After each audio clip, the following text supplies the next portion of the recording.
तरह से गए तो खुदा निकले। आइए अब हम सीधे जुड़ते हैं माँ जिनवाणी में। हम गाहित होंगे और सुनेंगे हम अजय भैया जी के लिए कि आज के दिवस के लिए हम निवेदन करते हैं कि आपके मुखारबिन से हमें जिनवाणी का श्रुतपान इन श्रवण के माध्यम से हम सबको हो और आप अपनी वाणी प्रारंभ करें। आप लोग हाथ जोड़ लीजिएगा विनय पूर्वक। जिनवाणी माँ स्थापित है और अजय भैया जी के कर कमलों में ये दूर वाणी समर्पित है, उनकी कर कमलों में। कुर्सी उठा दो।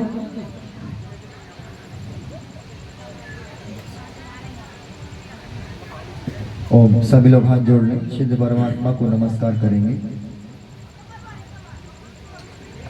ओम नमः सिद्धिभ्यः, ओम नमः सिद्धिभ्यः, ओम नमः सिद्धिभ्यः। डोंगरगढ़ में विराजमान गुरुदेव के पावन चरणों में यहीं से नमोस्तु करता हूँ। गुरु आपके तप की चर्चा आज विश्व में होती है, इंद्र सभा में भी तो तेरे ज्ञान की अर्चा होती है। राजाओं सा वैभव पाकर गुरु आपने ठुकराया, तीन लोक में पूज्य मुनि पद गुरु आपने अपनाया। ऐसे ज्ञानी गुरुदेव का हमको मिला सहारा है, परम पूज्य आचार्य श्री को सतत नमन हमारा है। गुरुवरी विद्यासागर जी को सतत नमन हमारा है। गुरुवरी तरुण सागर जी को सतत नमन हमारा है। जबले कुंडलपुर के बड़े बाबा की, मूल नायक चिंतामणि पार्श्वनाथ भगवान की, वर्तमान शासनक भगवान महावीर स्वामी की, श्री 1008 सिद्ध चक्र महामंडल विधान की, संत शिरोमणि आचार्य गुरुदेव विद्यासागर जी महामुनिराज की, क्रांतिकारी राष्ट्र संत नगर गौरव मुनि श्री तरुण सागर जी महाराज की, आर्य का रत्न 105 मृदुमती निर्णयमती माता जी की, अहिंसामयी विश्व धर्म की, सर्वज्ञ प्रभु रामचंद्र भगवान की, आप सभी को मेरा जय जनेन्द्र। इस संसार में जितने भी अनंत अनंत जीव हैं, चाहे वो नारकी हो, चाहे मनुष्य हो, चाहे त्रियंच पशु गति के पशु पक्षी हो, और चाहे देवता, तीन कारणों से वो जीव इस संसार में जन्म लेते हैं। पहला कारण है कर्म का फल भोगने के लिए हम सबका जन्म हुआ है। किसके लिए? कर्म फल। कोई शुभ कर्म को फल भोगता है, कोई अशुभ कर्म का। अपनी भाषा में कहें तो कोई अच्छे कर्म का फल भोगता है तो कोई बुरे कर्म का। ये गोंची वालों का इतना बड़ा सौभाग्य, 10-12 घर की समाज है। मैंने दोपहर में देखा, सुबह कोई कह रहा था पंडित जी दोपहर में कोई नहीं आएगा, सब पैर पसार के सोएंगे। मैंने कहा ऐसा नहीं है। इस भूमि पर तरुण सागर महाराज जैसे महान आत्मा ने जन्म लिया है। ये भूमि कोई सामान्य भूमि नहीं, ये तो सिद्ध क्षेत्र है। सिद्ध क्षेत्र क्या हो गई? मुनि महाराज की भूमि। दोपहर में जहां संभावना नहीं थी कि 10-12 लोग आएंगे, 80 लोग बैठे थे। कितने लोग? 80। मैंने कहा कल 150 बैठेंगे। ये सिद्ध भगवान की इतनी महिमा है कि लोगों को बुलाया नहीं जाता, लोग तो बिना बुलाए आ जाते हैं। और एक मैं विशेषता पहले बता दूं, उसके बाद धर्म चर्चा सुनाऊंगा। मैं दुर्ग छत्तीसगढ़ गया, औरंगाबाद नासिक गया, उसके बाद कारंजा लाड़ महाराष्ट्र गया, जबलपुर सागर, वहां पर मैंने सिद्ध चक्र विधान कराए। इतने समझदार श्रावक और श्राविकाएं थी। कोई भी वक्ता अच्छी बात बोलता था तो वो तालियां बजा करके समर्पण करते थे, उनकी अनुमोदना करते थे। गोंची वालों सीख जाओ ताली बजाना, नहीं तो घर घर में बजानी पड़ेगी। हाँ, तो पहला कारण है कर्म फल भोगने के लिए हमारा जन्म हुआ है। धन्य है वो श्रावक जिन्होंने अपने जीवन में चिंतन किया, विचार किया, जिनका नाम भी सुंदरलाल पंडित है और ऐसा सुंदर विधान रचा दिया। उनके लिए ताली बजा दो एक बार। दुनिया में ऐसे लोग हैं बंधुओं जिनके पास आंखें नहीं हैं, तीर्थंकर भगवान के दर्शन करने का सौभाग्य नहीं मिल सकता उनके लिए। दुनिया में ऐसे भी लोग हैं जिनके पास पैर नहीं हैं, लंगड़े हैं, चल करके नहीं आ सकते। दुनिया में ऐसे भी लोग हैं जो हाथों से लूले हैं, भगवान के चरणों में अर्घ नहीं चढ़ा सकते, भगवान का अभिषेक नहीं कर सकते। दुनिया में ऐसे भी लोग गूंगे हैं कि भगवान का गुणगान नहीं कर सकते। दुनिया में बहरे भी लोग हैं जो भगवान की वाणी सुन नहीं सकते। गोंची वालों, तरुण सागर महाराज चले गए हैं, गम नहीं करना, अभी अजय भैया जिंदाबाद है। तरुण सागर के लिए जो प्रभावना करी है, मैं भी ऐसी प्रभावना करने की भावना भाता हूँ कि गोंची नगर का तो नाम रोशन हुआ है, गोंसी की तरह झापन का भी नाम रोशन करूंगा। पहला कारण कर्म फल भोगने के लिए उन्हें तो बुरे कर्म का फल भोगा, उन्हें भगवान का दर्शन नहीं कर पाया, भगवान की वाणी नहीं सुन पाई, भगवान के मंदिर समूह सड़ा करके नहीं आ पाई। गोंची, हलौन, झापन, लकलका और यहाँ पर धनेटा है आसपास में, और पूरा बैरागढ़, इन सब समाज वालों का कोई पुण्य होगा पिछले जन्म का। तब एक परिवार के मन में विचार आया कि मुझे सिद्ध चक्र विधान कराया है। भावना तो और भाव एक परिवार ने बनाया था, पर सौभाग्य तो सभी समाज को मिल गया। तो कर्म का फल भोगने के लिए हमारा जन्म हुआ है। अच्छे कर्म भोग रहे हैं दुनिया में, कोई बुरे कर्म भोग रहे हैं। और दूसरा कारण है कर्म बंध करने के लिए। इसके लिए कर्म बंध, कोई अच्छे कर्म का बंध कर लेता, कोई बुरे कर्म का। देखो, जिंदगी सभी जीते हैं, कहते हैं पंडित जी, जिंदगी जिंदा दिली का नाम है, मुर्दे दिल क्या खाक जिया करते हैं। किसका नाम है? जिंदा दिली का। दूसरा कारण कर्म बंद करने के लिए 24 घंटे हम राग देश करते हैं, दूसरे की चुगली निंदा करते हैं। देखो, घर का काम भी करना पड़ेगा, परिवार का भी करना पड़ेगा, पर थोड़ी भावना बदलना है। क्या बदलना है? भावना। वही कार त्यागी वृत्ति करते हैं, महावृत्ति करते हैं, कोई पंडित जी करते हैं तो शुभ कर्म का आश्रय होता है, कोई सामान्य श्रावक करते तो पाप का आश्रय होता है। ऐसे क्यों है? ये भावना जग जाए कि भगवान, जो भी हम असी मसी कृषि विद्या वाणिज्य शिल्प जो भी हम सत्कर्म करते हैं, हमारा परिवार अच्छे से चले, हमारे माता पिता की सेवा हम अच्छे से कर सकें, हमारे गुरुओं की सेवा अच्छे से कर सकें, इस भावना से आप खेती करते हैं, धंधा पानी करते हैं तो शुभ कर्म का आश्रय होगा। नहीं तो दुनिया के लोगों की भावना पता क्या है? वो आते हैं और हाथ जोड़ते हैं, भगवान मैं सुखी रहूं, मेरा परिवार सुखी रहे, मेरे बीवी बच्चे सुखी रहे, बाकी दुनिया जाए भाड़ में। क्या भावना बातें हैं? दुनिया भाड़ में जाए ना जाए, तो बोलने वाला जरूर भाड़ में जाएगा। इसलिए किसी की भावना से, कहते ना अपने बुंदेलखंड में, कौआ कोसने से ढोर मरता नहीं जब तक उसकी आयु नहीं पूरी हो जाए। इसलिए भावना भाई रहे, समय भी लगा रहे हैं तो अच्छी भालो ने क्या दिक्कत है। तो दूसरा कारण कर्म बंद करने के लिए दुनिया में जैन समाज जानी जाती बंधुओं, जो रात्रि में भोजन नहीं करती है, रात्रि में पानी नहीं पीती। अभी लोग कह रहे थे, यहाँ पर जैनतर लोग आए, बोले भैया जी यहाँ पर भागवत कथा चल रही। हमने कहा हाँ चल रही। बोले रामायण चल रही है? हाँ ना चल रही। बोले हमारी 7-8 बजे तक चलती है। मैंने कहा ये जैन लोग हैं, इनका अंतों का समय हो गया है, 6 बजे इनको छोड़ना जरूरी है, क्योंकि जैन समाज रात में पानी नहीं पीती और भोजन नहीं करती है। ये जैन सिद्धांत चला आ रहा है और वर्तमान में भी चल रहा है। तो लोगों से कहना है, दोपहर में 5 बजे से माता जी के प्रवचन होते हैं, रात्रि में भैया जी, पंडित जी, दीदी जी के प्रवचन होते हैं, उसको सुन लेना। और सुबह तो विधान चलता ही 6 बजे से 10 बजे तक माता जी के प्रवचन होते हैं। माता जी की तो महिमा बताऊं, आज नहीं बताएंगे, कल बताएंगे, अभी तो गुरु जी की सुन लो। दूसरा कारण, कर्म बंद करने के लिए दुनिया के लोग ये नहीं देखते कि मैं बाजार का भोजन कर रहा हूँ, मैं रात्रि में खा रहा हूँ, मैं होटल में जाकर के खा रहा हूँ। कितनी कर्म का बंद कर रहे हैं बंधुओं। अभी माताजी समझा रही थी कि चारों गति सजा है, सजा। हम जेल काट रहे हैं। यदि किसी व्यक्ति को जेल के अंदर बंद कर दिया जाए तो भगवान से प्रार्थना करता है, भगवान ने कब छोड़ जाऊं इस जेल से, कब निकल जाऊं, कब रहा हो जाऊं।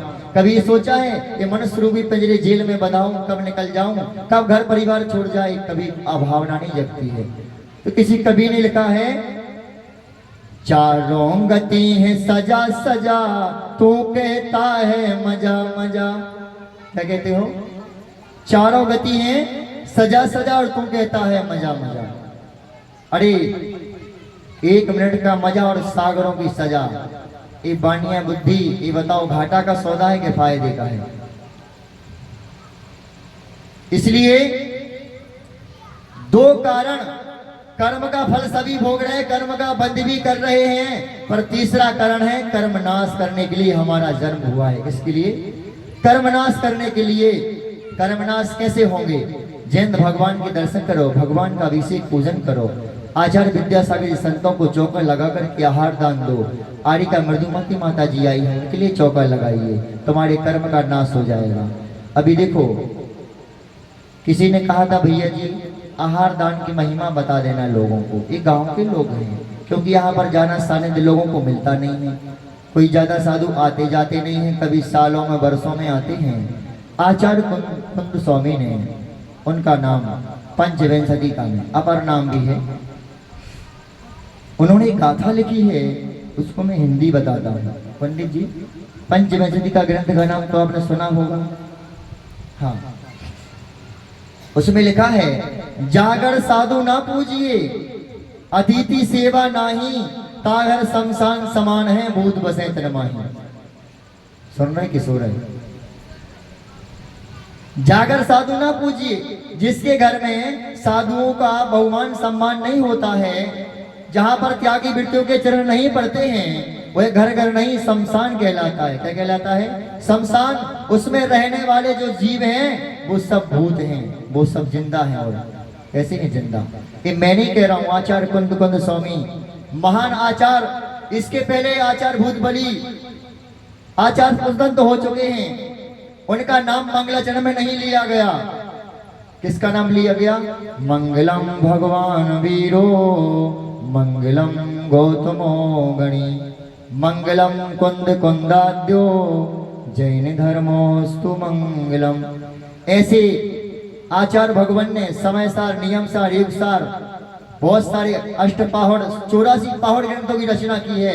ये सर्वज्ञ प्रभु श्री मंदिर स्वामी की वाणी है, जो विदेश क्षेत्र में जाकर के सुनकर आए थे, मैं आपको सुना रहा हूं। उन्होंने कहा है, जिसके घर में मुनियों के लिए चौका नहीं लगता, माता जी की आहार नहीं होते, इलक छल्लक जी का पड़गान नहीं होता, त्यागी विधों का सम्मान नहीं होता है, वो घर शमशान है। क्यों?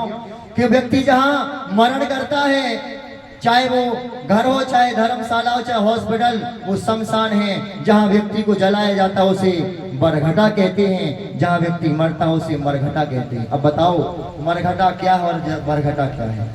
तुम लोग क्या समझते हो? जहां व्यक्ति को जलाया उसको क्या समझते हैं आप लोग? ये मरघटा। वो नहीं है, वो तो बरघटा कहलाता है। क्या कहलाता? बरघटा। जहां व्यक्ति ने मरण किया वो मरघटा। अरे कहते हैं जब जागो तब सवेरा। आज तक तुम्हारा घर शमशान बना रहा, अब शमशान नहीं बनेगा, तुम्हारा घर मंदिर बनाकर जाएंगे। क्या बनाकर जाएंगे? मंदिर। एक आप लोगों ने भजन सुना होगा, आप लोग सुनना चाहें तो सुनाओ। हाँ बोलो, अभी आवाज नहीं आई। कि जिसके घर में गुरुवार जाए, वह घर गुरु मंदिर बन जाए। क्या बन जाए? आदेश भाई, यदि आचार्य भगवान डोंगरगढ़ से चल करके गोहिंची आ जाए तो तुमको कैसा लगेगा? अच्छा लगेगा कि नहीं लगेगा? और उनके चरण आपके घर में पड़ जाए तो तुम्हारा घर शमशान नहीं मंदिर बन जाएगा। कैसे? कि जिसके घर में गुरुवर जाए, वह घर गुरु मंदिर बन जाए। खबर क्या करे पंडित जी? के घर घर मंदिर बनंदो रे, घर घर चौका लगंदो रे, घर घर मंदिर बनंदो रे, घर घर चौका लगंदो रे, गुरुवार नगर में आ गए रे, घर घर चौका लगंदो रे। ये भजन जिस दिन से गाया है, जिस गांव में सुनाता हूं बंधुओं, आचार्य श्री के प्रति मैं जानता हूं वो बुंदेलखंड के भगवान हैं, सबके हृदय में श्रद्धा है, पर मैं कहता हूं श्रद्धा तो सबके अंदर है, और अच्छी श्रद्धा हो जाए। कैसी हो जाए? और अच्छी श्रद्धा।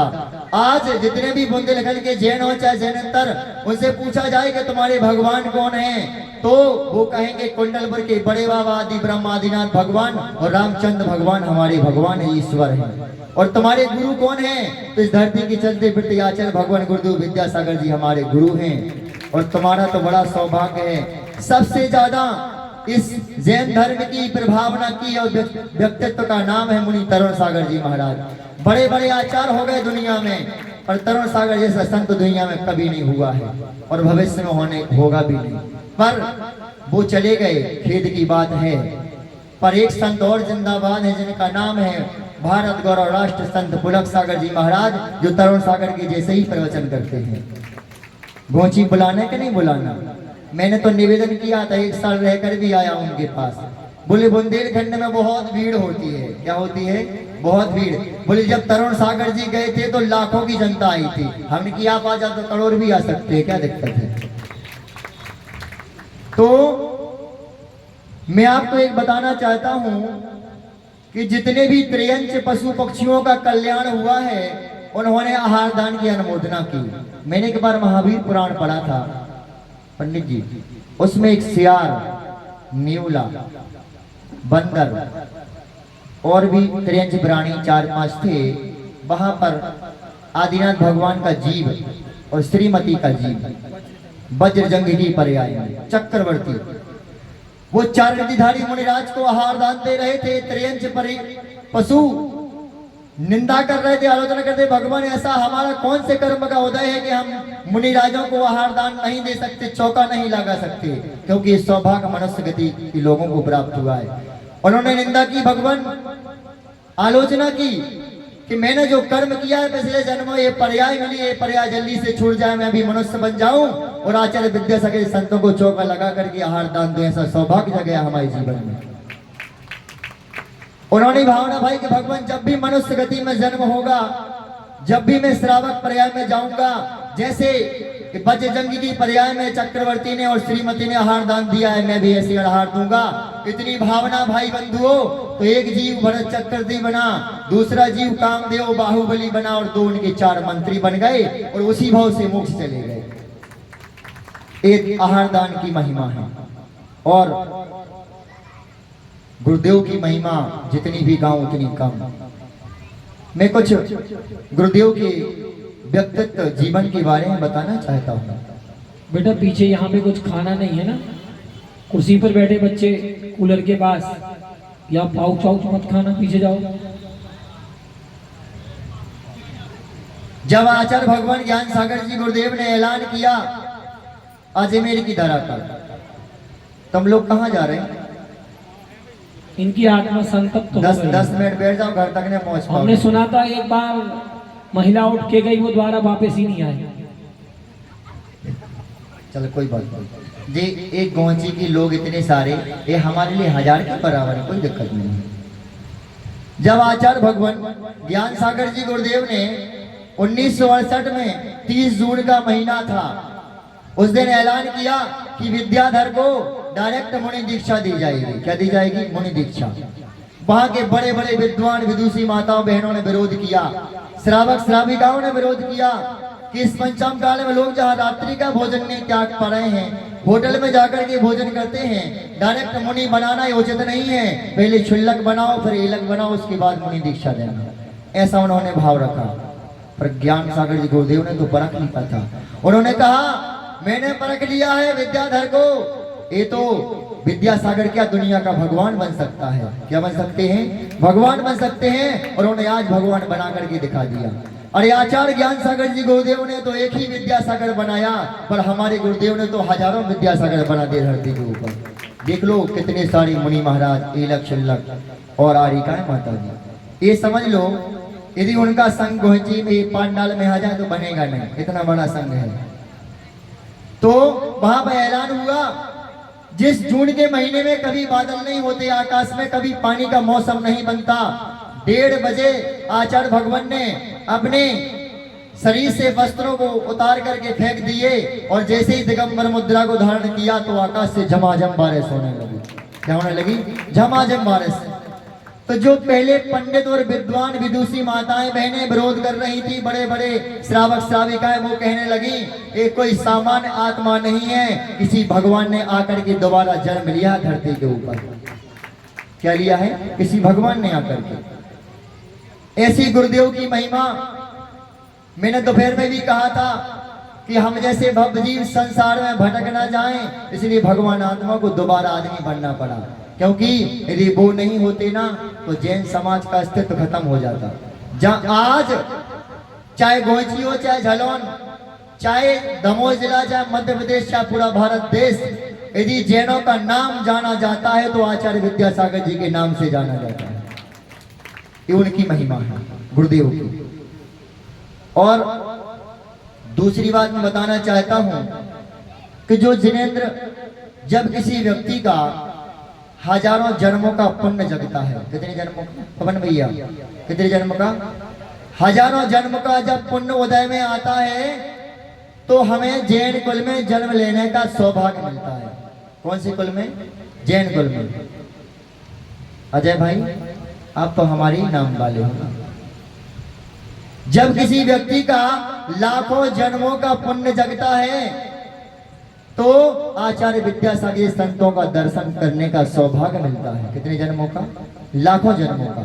और जब करोड़ों करोड़ों जन्मों का पुण्य जगता है, जब तीर्थंकर महावीर स्वामी के दर्शन होते हैं। ये सौभाग्य गोंचीवाला का तो जगह है। मैं तो भावना भाता हूँ आदेश भाई, जैसा सुंदर लाल पंडित जी ने विधान कराया ऐसा झलोन में भी कराना है। कराना कि नहीं कराना? हाँ, ताली बजा दो झलोन समाज के लिए। झलोन देखो इधर हुआ है, झलोन में भी होगा, फिर लकलका में कराएंगे, फिर लास्ट में कराएंगे झापन में। तुम लोग आओगे कि नहीं आओगे? और हमारे पंडित जी भी आएंगे हमारे साथ में। सही बताएं, बहुत सारे पंडितों के साथ मैंने विधान कराया है, बहुत सारे ब्रह्मचारियों के साथ, पर ऐसे सहज पंडित जी जिनका स्वभाव ना राग ना देश, ऐसा लग रहा जैसे हम लोग छुट्टू बड्डू जैसे दोनों भाई बैठे हैं। सही बता रहा, इतना गजब मैंने सोचा भी नहीं था। कोई कह रहा था भैया जी वे बहुत बड़े कलाकार हैं, उनके आगे तुम्हारी कछू न चल है। तो हमने कहा ऐसा नहीं है, हम लोग तो भाई भाई के जैसे हैं। जहाँ हम पे नहीं बनेगा तो वो समझा देंगे, उन पे नहीं बनेगा तो हम समझा देंगे, और दोनों पे नहीं बनेगा तो माता जी समझा देंगी, और माता जी पे नहीं बनेगा तो आचार्य गुरुदेव विद्यासागर जी समझा देंगे। काय की दिक्कत है? तो गुरुदेव की महिमा कितनी भी सुनाएं बहुत कम है। किसी ने लिखा है कि तीनों लोगों का नक्शा बना लें कॉपी के जैसे, और जितने भी तालाब हैं, नदियां हैं, सरोवर हैं, उसकी स्याही बना लें। गुरुओं की और भगवंतों के गुणों का वहां पर लिखना शुरू करें। पूरब से पश्चिम, उत्तर से दक्षिण चले जाओ, अंत नहीं होगा। इतनी महान गुण व्यक्तित्व हैं। मैं आपको बता दूं,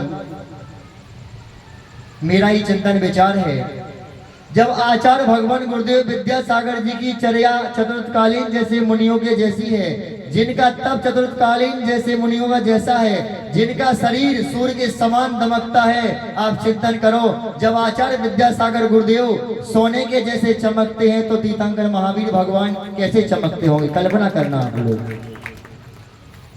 यहाँ पर मैं आपको बता रहा था भक्तांबर की महिमा। उस समय बहुत सारे लोग नहीं आए थे। मैं एक छंद सुना करके वाणी को विराम देता हूँ। उसके बाद हमारे संगीत पार्टी जहाँ पर हो वो यहाँ पर आ जाए, हम संगीत के साथ झिनमाणी स्तुति भी करेंगे। आप लोग मेरा छंद सुनकर के दोबारा बोलना है। और अभी ज्यादा समय नहीं हुआ, आकुलता नहीं करना, 9:23 हुए हैं। हाथ जोड़ लो सभी लोग। अच्छा ये बताओ, ऐसे तीर्थंकर भगवान और ऐसी गंधकुटी इस समोषण का प्रतीक है, ऐसा दुनिया में कहीं देखा आप लोगों ने? ये जैन कुल में ही देखने को मिलेगा, नेत्र नहीं मिलेगा। कह रहे हैं भूति नत्र भुवन में ऐसी, धर्म देशिना में जैसी। पंडित जी रिपीट करो। भूति नत्र भुवन में ऐसी, धर्म देशिना में जैसी। प्रातिहार वसु समोशरण, अन्न देव में नावेसी। प्रातिहार वसु समोशरण, अन्न देव नाम दे। अंधकार के हन कर की, जैसी आभा दिन कर की। अंधकार के हन कर की, जैसी आभा दिन कर की। वैसी आभा कैसे हो सकती तारांगण की। ऐसी आभा जैसे होती तारागण जैसे। तीर्थंकर जैसा हो, तीर्थंकर जैसा ना पुण्य दिखाए रे। आदिनाथ स्तोत्र महान जो नर गाए रे। आदिनाथ स्तोत्र महान जो नर गाए रे।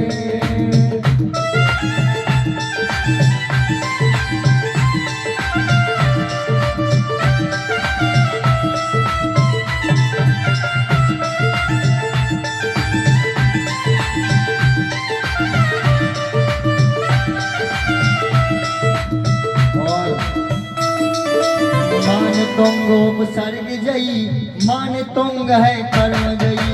मान तुंग है सर्ग जई, मान तुंग है कर्म जई। मान तुंग की अमर कृति, भक्त अमर है काल जई। मान तुंग की अमर कृति, भक्त अमर है काल जई। मान तुंग की छाया है, मान तुंग शम ध्याया है। मान तुंग की छाया है, मान तुंग शम जाया है। भक्ति भाव से पति रचा, आदिनाथ गुण गाया है। भक्ति भाव से पत्र रजा, आदिनाथ गुण गाया है। भक्ति की शक्ति हो, भक्ति की शक्ति मन तुम बताए रे। आदिनाथ स्तोत्र महान जो नर गाए रे। आदिनाथ स्तोत्र महान जो नर गाए रे।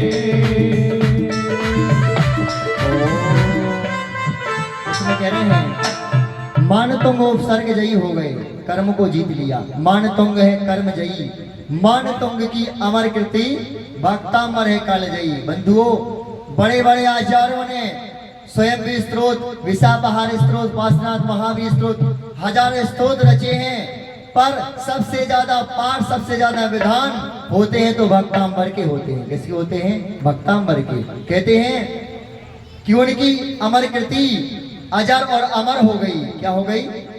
जब तक इस पंचम काल में सच्चे श्रावक और सच्चे साधु जीवन में रहेंगे, तब तक आचार्य मानतंग स्वामी गुरु भक्तांबर की जय जयकार होती रहेगी। कब तक? जब तक हम जैसे श्रावक और साधु रहेंगे। और ना तो हमने आचार्य मानतंग स्वामी को देखा है, ना उनके दर्शन किए हैं। अरे आचार्य विद्यासागर महाराज के दर्शन कर लो, समझो मानतंग आचार्य के दर्शन हो गए। ऐसी भावना बना। और कह रहे हैं मान तुंग की अमर कृति, भक्तांबर है काल जयी। मान तुंग की छाया है, किसकी है? आज तुम्हारे पास जो भी दौलत है, ये महावीर भगवान की बदौलत है। आप लोग याद करना, 20-25 साल की जनरेशन, आप ही के परिवार के लोग दूसरे के घर में जाकर के नौकरी करते थे, खेती बाड़ी में जाकर के कटाई निदाई गुड़ाई करते थे। आज जो भी तुम्हारे पास दौलत है, आचार्य विद्यासागर महाराज की बदौलत है। वो है इसलिए आज घर घर में लखपति और करोड़पति हो गए, तो उनका आशीर्वाद। और कह रहे हैं कि जब तक देखो, ताली बजाओ तो अच्छे से बजाओ, कंधा मत ठापो। समझ गए ना? कंधा मंडा थाप नहीं, ऐसे ऐसे कर रहा, अच्छे से बजाओ ना दूर से। तुम्हारे पिताजी के पैसे लग रहे का? कह रहे हैं जब तक इस पंचम काल में सच्चे श्रावक, सच्चे साधु रहेंगे, तब तक आचार्य विद्यासागर की भी जय जयकार होती रहेगी, इसमें कोई संदेह नहीं है। हाँ, और मैं अपनी वाणी को विराम देता हूँ। कुछ मैं पंडित जी को भी सुनना चाहता हूँ। बहुत नाम है इनका और बहुत बड़ा काम है। अब आपको बताएं, पूरी एरिया में छुट्टी बड्डी को जलवा है, पर गुरुदेव के आशीर्वाद से जलवा जाए भैया, का दिक्कत है पंडित जी? हम ब्रह्मचारी, कौन से? जिन्होंने शादी नहीं कराई। इन लोगों को जो ही पता रहा कि पंडित जी भी ब्रह्मचारी होते हैं, तो हमने की ब्रह्मचारी होते हैं। एक गृहस्थ भी होता है, एक हमारा सर्वदेश से त्याग है, इनका एक देश से त्याग है। आगम ग्रंथों में लिखा है, जो 9 कोटि से पर स्त्री का त्याग कर देता है वो महाव्रती कहलाता है, देशव्रती कहलाता है। जिसने अपनी पत्नी के अलावा दुनिया की जितनी भी स्त्रियां उनके लिए माता बहन बेटी की नजर से देखते हैं वो गृहस्थ ब्रह्मचारी कहलाते हैं, ऐसा आगम ग्रंथों में लिखा है। इसलिए हम भी ब्रह्मचारी हैं और पंडित जी भी गृहस्थ ब्रह्मचारी, इसमें कोई संदेह नहीं। उनको मैं सुनना चाहता हूँ, निवेदन करता हूँ कि आप अपनी वाणी से हम सभी को धर्म उपदेश देने, और सभी मैंने तो बरसात करी है, आप मैंने ऊपर से करी है, आप थोड़ी अंदर से कर दो। आज इतनी दिख रहा है, कल पूरा पंडाल भर जाना चाहिए। हाँ। बोलिए पंच परमेष्ठी भगवान की। मेरी